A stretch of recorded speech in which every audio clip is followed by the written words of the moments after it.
Bonsoir, je donne une correction du TP noté GLPK, GLPSOL.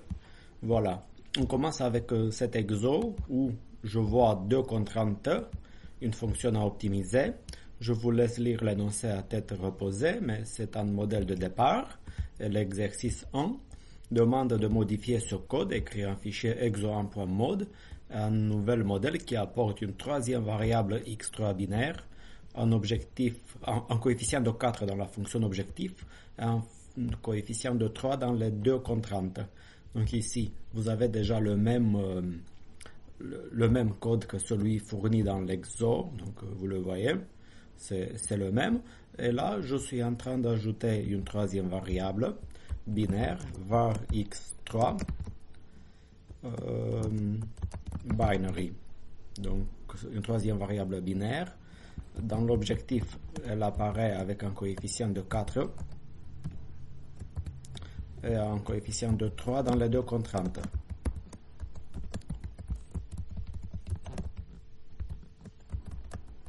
Donc, je suivis la consigne et on va optimiser le modèle. Voilà, glpsol-m, le nom du fichier. J'ai une nouvelle valeur objectif. La valeur de x3 n'est pas affichée. J'ajoute la variable x3 ici pour qu'elle soit affichée. Voilà, on lui a donné une valeur de 1. Exercice 2. On nous donne ce modèle-là. C'est pas un programme linéaire parce que ici, j'optimise une fonction de valeur absolue. Donc notre solveur glpsol ou glpk, glpsol c'est la commande, glpk c'est le nom du logiciel, ne peut pas résoudre ce modèle non linéaire. Il va falloir, si vous voulez, linéariser les trois modules, et voilà comment on va se prendre. Donc n'oubliez pas, les contraintes c'est 2x, 3y. Excusez-moi. Comment je vais faire? Je vais sauvegarder ce fichier avec le nom exo2.mode. Vous avez d'autres éditeurs, je comprends ça. Mais je vais à exo2.mode où je réutilise la même trame, si vous voulez, mais j'ai une variable x et une variable y qui sont pas forcément indiquées non négatives. C'est peut-être juste x et y. Ça, deux contraintes. La première, c'est 2x plus 3y, 3 fois y, supérieur ou égal à 4. Et la deuxième contrainte, c'est tout simplement x plus y supérieur ou égal à 10. Après, pour l'objectif, je vais minimiser une somme de modules. Je vais ajouter encore une variable M1, le premier module si vous voulez, une variable M2, deuxième module, ça veut dire quand je dis deuxième module, deuxième valeur absolue, la valeur absolue de ça est variable M3.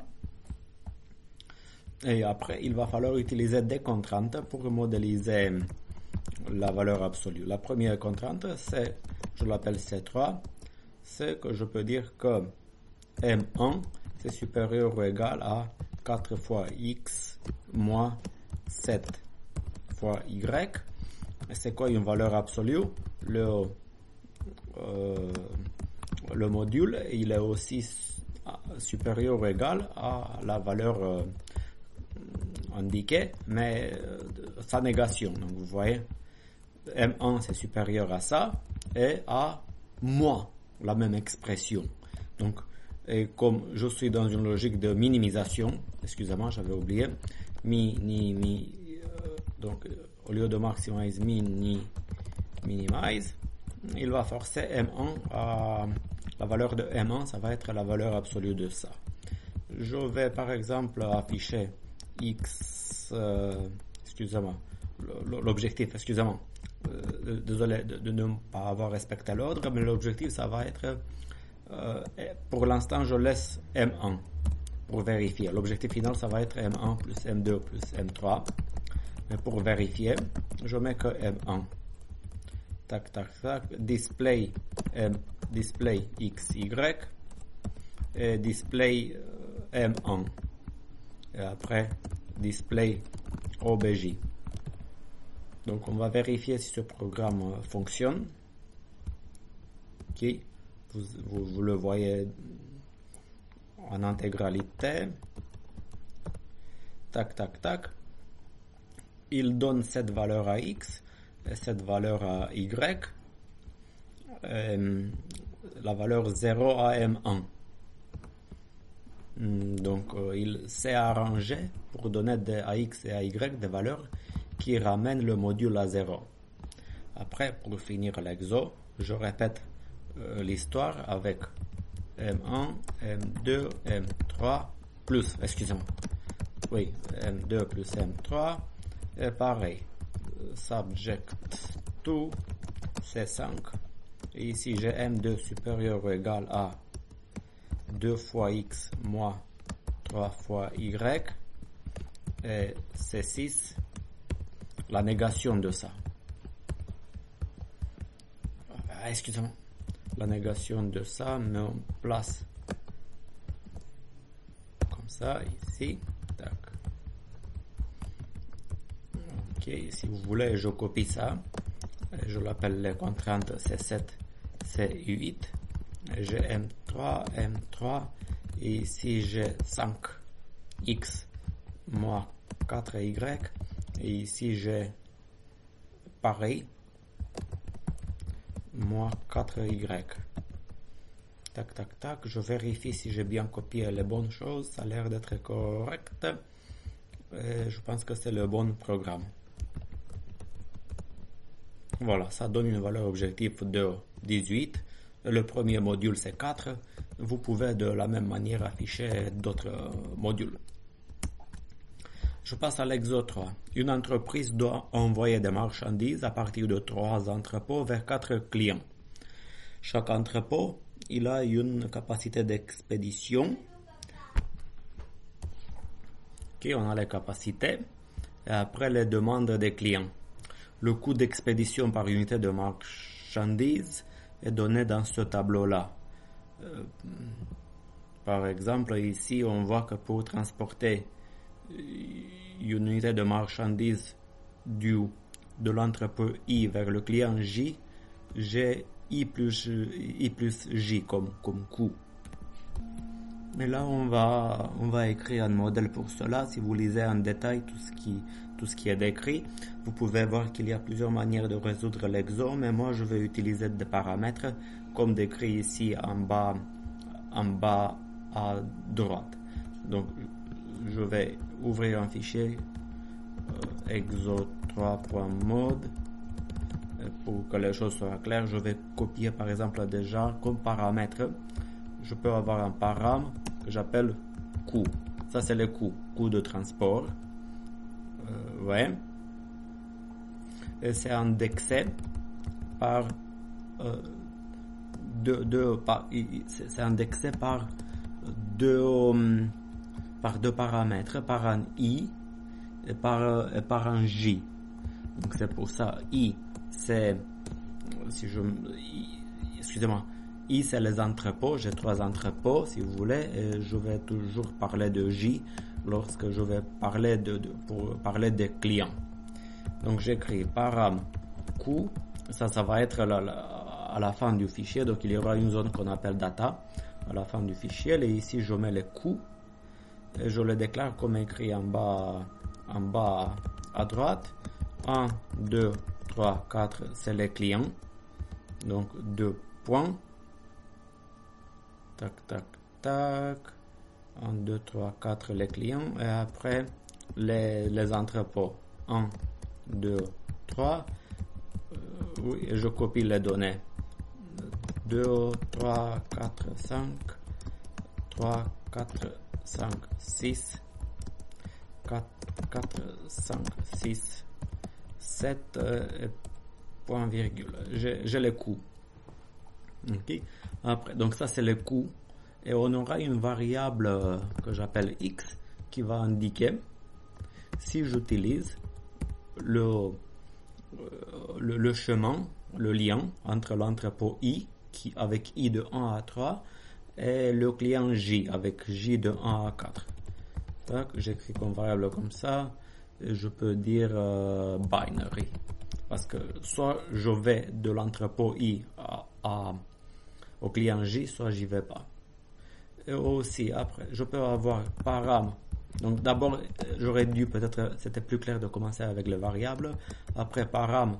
Après, c'est les offres, si vous voulez. Les offres, c'est les quantités dont on dispose, qui ont été données dans le fichier. Les offres dans le sujet, les offres, une offre par entrepôt. Et après, un paramètre, si vous voulez, demande, qui j'ai une demande par client. Ok. Et après, j'ai minimize, si vous voulez le coût total, je l'appelle le coût total, c'est quoi? C'est une somme. Comme j'ai dit, j'utilise la variable i pour les offres, pour les entrepôts, la variable j pour les clients. Je vais minimiser x, i et j, x, i, j fois le coût, i virgule j. Si vous voulez, donc j'ai une somme que je peux écrire comme ça. Ok, je fais la somme sur tous les j. À chaque fois que j'utilise le chemin de i à j, je paye son coût. Ok, après, je vais avoir deux contraintes que je vais écrire s.t. Je vais avoir une contrainte pour les clients. Donc, par exemple, pour les clients, je l'appelle pour les clients. Qui dit quoi en fait? Qui dit comme, en fait, pour chaque client, il a une capacité, c'est ça, une demande. Donc, je vais avoir une contrainte pour chaque cliente J de 1 à 4 qui dit somme, si vous voulez, de I in 1 à 3 de X I virgule J. Là, si X et J c'est une variable binaire, je considère que j'utilise le chemin de I à J. Mais si je regarde un peu mieux le problème, pédagogiquement, c'est peut-être mieux de voir le prof évoluer dans sa façon de résoudre le problème. En fait, finalement, c'est une question d'unité. Parce que la variable x et j ne devrait pas être strictement parlé binaire. On peut résoudre le problème comme ça avec des variables binaires. On doit multiplier la variable binaire avec la capacité du lien entre l'entrepôt i et le client j. Mais ici, on parle d'unité. Donc, je me rends compte en cours de route que ça peut être mieux d'utiliser des variables entières parce que finalement, le coût IJ, le coût de transport, c'est un coût par unité. Oui, donc je me suis lancé trop vite dans l'exo, c'est un coût par unité. Mais là, c'est pas un problème parce que ça fait partie du jeu, même pédagogiquement. Donc, ça, c'est le nombre d'unités qui partent de l'entrepôt I vers le client J. Donc, du coup, la fonction objectif reste la même. Et le client J, la somme de ce que le client J reçoit de la part de tous les entrepôts avec I de I à J doit être inférieur ou égal à la demande. Je peux mettre demande, pas demande S, demande de J. Voilà, et tout est visible. Les demandes, je ne les ai pas encore écrites, mais pour faire param demande, je vais faire tac, et je vais dire 1. Et les demandes sont visibles tout en haut. 1,40, je peux faire 2,50, 3,30, 4,60. Voilà, ça c'est la demande. Et j'avais l'autre paramètre sur les offres. C'est similaire. Je fais un paramètre sur les offres. Tac. Je préfère pas de S, même si c'est un tableau. excusez-moi, offre, elle offre, elle est donnée, il y a, tac, elle est donnée en bas, donc j'ai 80, 70, et si j'ai bonne mémoire, c'était 30. Tac, tac, tac. Donc j'ai fait une contrainte pour les clients, ST, subject to, j'ai une contrainte par entrepôt, j'ai écrit que entrep, si vous voulez, avec i in 1.4,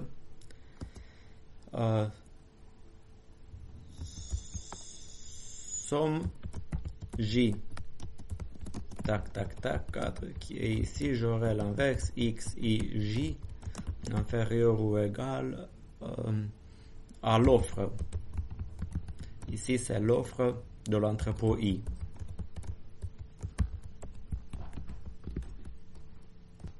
Vous voyez, je me suis lancé peut-être trop vite dans l'exo. Tac, tac, tac, parce que là, tel que je l'ai écrit, tel que j'ai écrit sur ce problème, je minimise quelque chose, mais je me suis rendu compte d'une chose, et ça fait partie du jeu. Quand je vais minimiser ça, il va pouvoir me donner une solution qui vaut 0. Display, je vais afficher display coût total. Déjà pour voir quand même si le programme est correct au moins au niveau de la syntaxe. Et il pourra me donner la solution 0. Mais des fois il y a des erreurs, c'est pas grave. Je vais le lancer même s'il y a des erreurs. C'est pas la fin du monde. Pédagogiquement, c'est même bien de montrer comment résoudre les erreurs. Tac, tac, tac. À la ligne 7. Colon means 2 points. À la ligne 7. Qu'est-ce qu'il dit ici? C'est la ligne 7. Oui.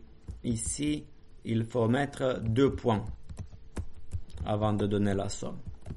Tac, ouais. Tac, tac, tac. Ah, voilà. Invalide reference to objectif coût total. Il n'y a pas de solve. Vous comprenez? J'avais oublié le solve. Ça fait partie du jeu. Tac, tac, tac. Il y a un problème au niveau du paramètre, au niveau de... J'avais écrit SO, les coûts, j'avais écrit comme ça, avec au pluriel. Je passe toutes les variables au singulier. Tac, tac, tac. Il manque un 2 points à la ligne 19. Tac, tac, tac. Ah, 2 points égales au départ. Ok, c'est comme ça. 2 points, pardon. Et là, c'est correct. Tac, tac, tac. Ligne 19, 2 items missing. Tac, tac, tac. Je regarde bien le coût 3 sur 4. Est-ce que j'ai bien écrit? Ah, le 2 points égal est à la fin. Ah bon, ça fait partie du jeu. Je ne suis pas un robot. Il fallait écrire le égal ici. De cette manière-là. Ok, après, il y a un problème à la ligne 8. J'ai fait appel à x 4,1. Il y a un problème parce que le premier indice, ça correspond aux entrepôts. Et ça doit aller jusqu'à 3. Oui. Pour les entrepôts, le i doit toujours aller jusqu'à 3. Donc, je pense que pédagogiquement, c'est très bien d'avoir vu cette évolution et ma façon de corriger les erreurs parce que c'est ça qui prend le plus de temps. Et là, il m'a donné une solution qui vaut 0. Donc, si vous regardez, l'objectif ici, c'est 0. C'est pas ce que je souhaite. Pourquoi? Il veut minimiser. Il a tout intérêt à minimiser pour tomber sur 0. Ok. Et les variables ici, je les mets maintenant supérieur ou égal à 0. Et toujours 0. Ici, le coût total, c'est en tout cas. Donc, il a pu faire tout ce qu'il a voulu parce qu'en fait, quand on regarde les contraintes comme ça, j'ai pas le droit de dépasser la demande. J'ai pas le droit de dépasser l'offre, mais qui m'empêche de mettre x égale à 0 ou si jamais j'oublie de mettre supérieur ou égal à 0 au niveau des variables x, qui l'empêche de prendre des valeurs négatives, vous comprenez, c'est pas réaliste comme question. Mais si vous regardez bien le sujet, en fait, chaque client a une demande spécifique, mais chaque client doit être, les demandes de client doivent être satisfaites. Chaque client a une demande spécifique. Il faut respecter les capacités et les demandes, mais la seule manière de avoir un programme vraiment avec une solution qui n'est pas zéro, c'est d'obliger le programme à respecter les demandes, de respecter les demandes d'une manière exacte.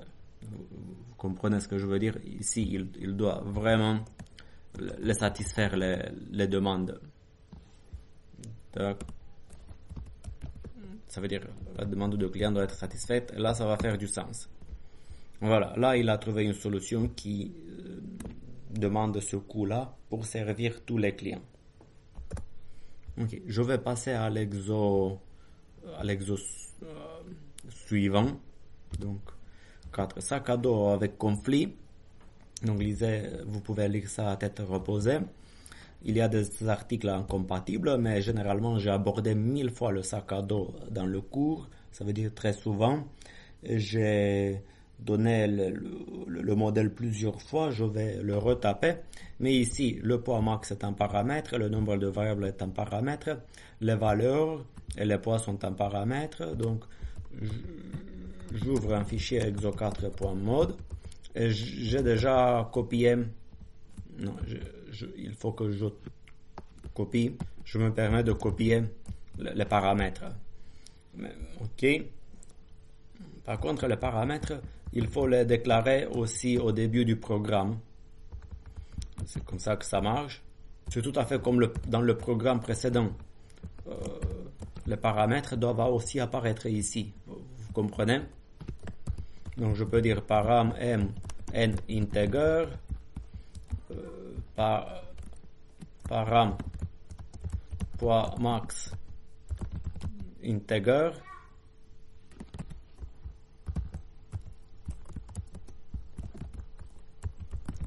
param valeurs 1.4 param poids 1.4. Ok, et l'objectif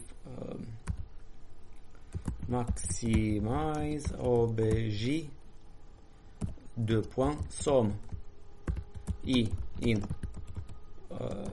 pour chaque ça me permet de parcourir chaque article. Ok, les valeurs c'est n par 4 n et aussi var x 1 n binary. Ok, et je fais x i fois valeur de i. St poids, une contrainte de poids qui dit somme de i in 1 jusqu'à n de x i fois poids de i inférieur ou égal à poids max. Tac.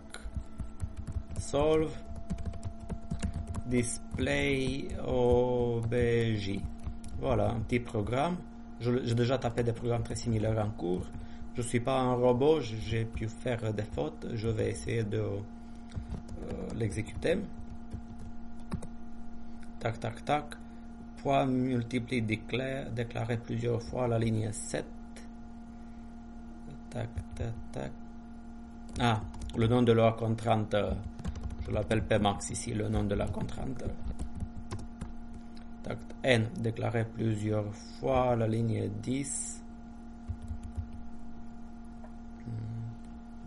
Fait, le problème ici, c'est qu'il faut écrire data. J'ai oublié d'utiliser le mot-clé data. Tac, tac, tac. Il ne trouve pas le mot-clé conflit TS. Ok, les conflits, on ne les a pas encore introduits et ils commencent à se plaindre.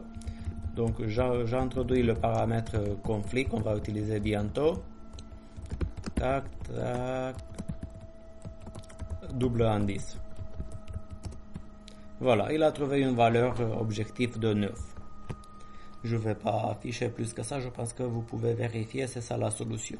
Et si on lit l'exo jusqu'au bout, on nous demande d'ajouter, et c'est même écrit de cette manière, des conflits entre les articles selon le paramètre des conflits qu'on a déjà donné.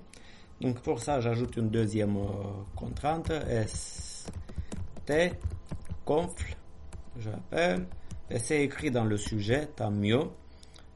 Tac, je prends ça. Tac, bon, c'est pas, le copier-coller n'est pas parfait. Pour chaque i, pour chaque article i, pour chaque article j supérieur à i, pour ne pas le prendre en article avec soi-même. Si il y a conflit entre i et j, d'accord, si conflit entre i et j, conflit entre i et j, je vais avoir xi plus xj inférieur ou égal à 1. Il ne peut pas prendre les deux. Je regarde. Tac, tac, tac, tac, tac. C'est bien ça. Vous l'avez ici. Je répète. X pour chaque i. Chaque j. I plus 1 est. Si conflit entre i et j. Xi plus xj inférieur ou égal à 1. Et là, j'exécute. Tac, tac, tac. Opérateur conf. Ici, je voulais dire c'est une somme. Excusez-moi. Ça fait une... non, le conflit, c'est une contrainte que j'appelle CONFL, conflit, qui est définie pour chaque i et j qui vérifie cette condition. C'est comme ça que ça marche. Et vous voyez, l'objectif, il est descendu à 6. Donc, parce que tout à l'heure, c'était à 9. Donc, pour annuler la contrainte de conflit, je mets ici une somme très très grande. Donc, l'objectif il est 9 pour le problème de saccade de départ. Et grâce à ces conflits, l'objectif il est diminué à 6. Je passe à l'exo 4, qui est une extension de l'exo 3, où les contraintes sont ajoutées d'une autre manière. Ça veut dire, ici on considère que les conflits ont la forme suivante. Les articles k, k plus 1 et k plus 3 sont en conflit pour tout k divisible par 3. Donc dans ce cas-là, c'est juste une ligne à ajouter. Donc si vous voulez, donc je suis toujours dans l'exo 4. Si vous voulez, l'exo 4, c'est les deux en fait. Ça, c'est la version où j'ai une matrice de conflit. Et si jamais je passe cette matrice de conflit, une autre manière, vous pouvez dire une autre manière de spécifier les conflits, c'est de dire 2 pour chaque i. Là, je vais pouvoir dire pour chaque k, je vais suivre le modèle tac tac tac, divisible par 3. 2 en mémoire, c'est mod k mod 3 égale 0. Et dans ce cas-là, je dis xk plus xk plus 1 plus xk plus 2 inférieur ou égal à 1. Ok, et j'exécute. Tac, tac, tac. Tac, égale 0.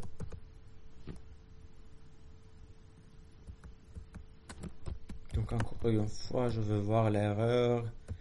Ah, ici il faut 2 points et non pas virgule. Ok, et là le problème c'est que j'arrive quelque part à x5. Donc je dois ajouter une condition supplémentaire.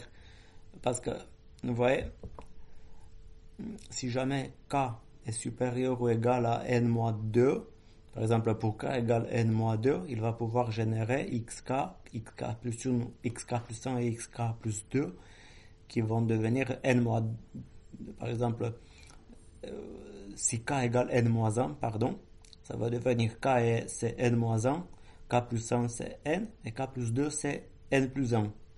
Donc ici, je dois aller jusqu'à n-2 pour ne pas franchir les bornes. Et là, ça a fonctionné. Donc c'est comme ça qu'on doit mettre la contrainte indiquée, si vous voulez, à l'exo 4 à droite. Et sinon, il y a cette contrainte-là ajoutée.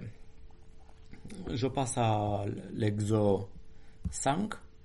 Voilà, nous avons, je vous laisse le lire à tête reposée. On a plusieurs articles.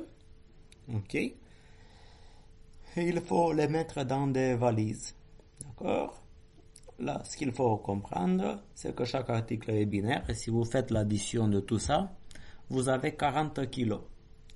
Dans l'absolu, si on voulait minimiser, si on avait de la chance, on pouvait prendre 2 valises de 20 kilos et leur addition, le coût, c'est 20 €.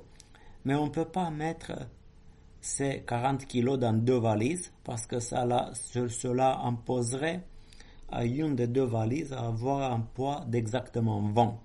Ce qui n'est pas possible. Vous ne pouvez pas sélectionner 3 articles d'ici qui vont faire un coût total de 20. D'accord? Là, on aura une manière de travailler un peu comme à l'exo 3, sauf qu'on n'aura pas des entrepôts et des clients, mais on aura des articles et des valises. Mais je veux dire, il y a une manière de travailler avec une variable binaire. Donc, si vous voulez, moi je préfère résoudre ça comme ça. J'ouvre exo3.mode. Il y a une syntaxe au moins qui va me servir à exo5.mode. Je vais avoir une variable x qui va être binary, qui me dit si je mets l'article 5 dans la valise 4. Donc je vais avoir les valises de 1 à 4 et les articles de 1 à 5. Ok. Donc j'ai ça, je regarde bien le problème en même temps que vous. Donc ça me dit si la valise est utilisée ou pas. Donc pour chaque valise i, la variable binaire vi, quand je dis qu'elle doit être supérieure ou égale à cette somme, je dois faire bien attention. Cette somme doit être inférieure ou égale à la valise fois PV max, la capacité de la valise. Si j'ai une valise qui pèse 30 par exemple, et si j'utilise, parce que VI égale 1, ça doit être supérieur ou égal à la somme des articles qui rentrent. Je dois, laissez-moi regarder avec attention. Tac, tac, tac, tac, tac, tac. C'est X et J. Je vais l'écrire comme ça va être un peu plus clair. Tac, tac, tac, supérieur ou égal. Pour chaque article qui rentre dans la valise, chaque article, il va avoir un poids de J. J'espère que j'espère que c'est peut-être clair. Donc je répète les contraintes si vous voulez. Pour chaque article J, cette contrainte, ça me dit que la somme sur I de 1 à 4 de X et J égale 1. Je dois mettre l'article quelque part. Ici, pour chaque valise, j'ai que VI, ça m'indique si j'utilise ou pas la valise. Donc, si jamais VI c'est 0, ça va m'obliger à avoir ici tous les X, I, J à 0. Mais si jamais c'est 1, le poids de la valise doit être supérieur ou égal au poids des articles qui rentrent dans la valise. Ça a l'air d'être plus ou moins finalisé. On va regarder, il y a peut-être des erreurs. Tac, tac, tac. PV max 3, la ligne 6, PV max 3 already defined. Voilà, j'ai mis 3 deux fois, c'est 4. Voilà. Ici, il a trouvé un coût total de 40. Donc, apparemment, il a pris les 2 valises de 20. Et ici, s'il a pu faire ça, soit j'ai mal écrit les poids des articles, soit je pense que j'ai mal écrit la somme ici. Là, la somme, je pense, il y a, excusez-moi. Là, apparemment, il s'est servi. Oui, je pense que j'ai mal écrit. Excusez-moi, je suis pas un robot. Vous voyez, je fais l'exo en temps réel. Ici, j'ai mis les poids 30-30. Et tout à l'heure, j'avais mis 30-40. Donc, tout à l'heure, si je laisse l'exo comme ça, il va se permettre de tout mettre dans la valise 4 qui pèse 40. Donc, voilà, pédagogiquement, c'est intéressant. Si jamais le coût de la valise 4, c'est 3, ou je sais pas, 7, ça coûte 7 € la valise 4 et il pèse 40 kg, il va tout mettre dans cette valise. Et pour ça, j'ai un coût de 7. Mais c'est parce que je souhaite 30. Et ici, c'est 30 aussi. Et voilà, j'ai un coût de 50. Ok, donc c'est sûr, il a pris une valise de 20 et une valise de 30. Et là, je passe au dernier exo, l'exo 6. Je veux avoir une contrainte pour associer une variable P1 au poids porté par le premier passager et P2 au deuxième passager. Et on souhaite avoir une redistribution équitable des poids. Voilà, donc ok, je passe à l'exo 6. Il y a plusieurs manières de le résoudre, mais le plus simple c'est d'ajouter une variable que j'appelle var P1, une variable P2. Et si vous voulez, je vais ajouter une contrainte pour calculer P1. Dans ma tête, comment je vois les choses? En fait, pourquoi j'ai deux valises de 20 et deux valises de 30? Parce que je suppose que chaque passager peut prendre une valise de 20 et une valise de 30. Donc comme ça, je me dis que la valise 1 et la valise 3 appartiennent au premier passager et la valise 2 et la valise 4 au deuxième passager. Okay? Et je vais dire quoi? Regardez, ici c'est le poids. Ça c'est le poids de la valise de la valise I. Okay? J'ajoute une contrainte qui dit S.T passager 1, si vous voulez, poids passager 1, je l'appelle, qui va me dire quoi? Il va me dire que P1 est égal à cette somme pour l'article, pour I égale 1, plus cette somme pour I égale 3. Donc comme ça, il va se collectionner dans la variable P1 la somme de ce qu'il a. On a ça. Et après, le poids du passager 2. Tac, je mets P2 et le passager 2, il va utiliser la valise 2 et la valise 4. Ok. On va regarder si le modèle est correct. Ok, pour l'instant c'est pareil. Mais je dois finir par renforcer quoi? Que valeur absolue de P1 moins P2 est inférieure ou égale à 10. Donc j'ai deux contraintes valeur absolue 1 qui dit que P1 moins P2 inférieur ou égal à 10. Et la deuxième contrainte valeur absolue 2.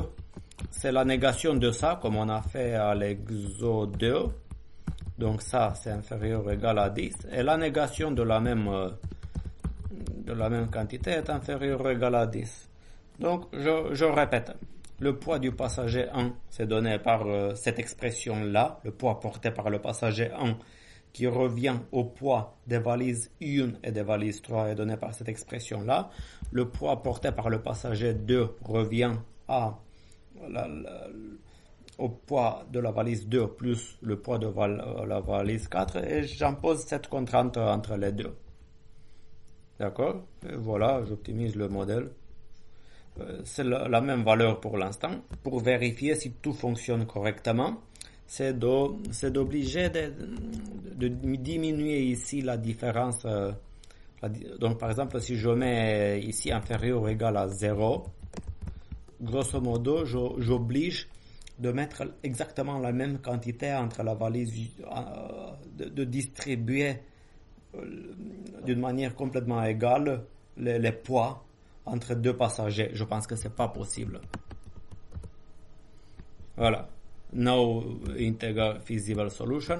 Et si on augmente cette valeur, par exemple, si je mets 4, c'est peut-être toujours pas possible. Ah si, avec 4 ça a été possible. Avec 3, c'est pas possible. Et là, si on regarde l'énoncé, on va pouvoir voir plus. Peut-être pourquoi. Parce qu'il n'est pas possible d'avoir une différence de 3, mais c'est possible d'avoir une différence de 4. Donc pour avoir une différence de 4, je pense que vous pouvez prendre valise 2 et valise 5 article 2 et article 5 dans une valise, ça donne 16. Et comme la quantité, ça donne 16, non, c'est pas bon, 16, excusez-moi. Il faut, pour une différence de 4, il faut 18 plus 22, je pense, oui. Et pour avoir, on peut mettre dans une valise l'article 1, l'article 3 et l'article 5, et ça fait 18. Et comme ça, un passager va porter 18 kilos, et les autres 22 kilos qui restent, c'est l'autre passager, et j'ai une différence de 4. Je peux résoudre ce problème avec une différence de 4 entre les poids portés par les deux passagers. Mais pour une différence de 3, comme c'est un binaire, ça revient à une différence de 2. Je suis obligé de mettre 19 chez un passager et 21 chez l'autre passager, c'est pas possible. Donc ça correspond à 2. 19 et 21, ça donne une différence de poids de 2. Pour avoir une différence de poids de 3, je pourrais avoir 18,5 et 21,5, mais tout est entier ici. Donc si je demande une différence de 3, ça revient à avoir une différence de 2. Donc on ne peut pas pour 2, mais on peut pour 4. Donc comme ça on a résolu l'exercice aussi. Bonne réception.